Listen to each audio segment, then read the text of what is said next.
As the Hawkeyes look to keep their perfect record intact coming up this Saturday against Northwestern, it appears that things are going to get even harder. That's right, Alec, and not only is this weekend's game going to be a clash between two nationally ranked Big Ten teams, but Iowa's going to have to do it without six of their players who have contributed to their 6-0 season. In addition to Tavon Smith, Boone Myers, LaShawn Daniels Jr., and Jake Doozy, who were all questionable going into last week's matchup against the Illini, the win wasn't all smiles for the undefeated Hawkeyes. Offensive lineman Ike Bucker and defensive lineman Drew Ott will find themselves watching from the sidelines this weekend as both suffered injuries in the third quarter of Iowa's matchup with Illinois.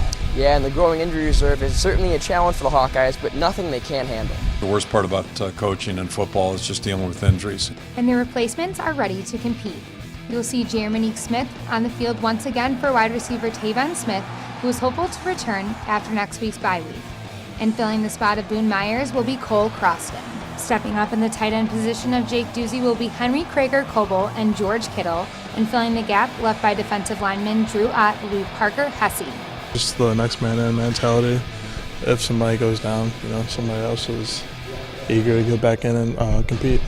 Akram Wadley and Derek Mitchell Jr. will fill in while LaShawn Daniels Jr. is still out.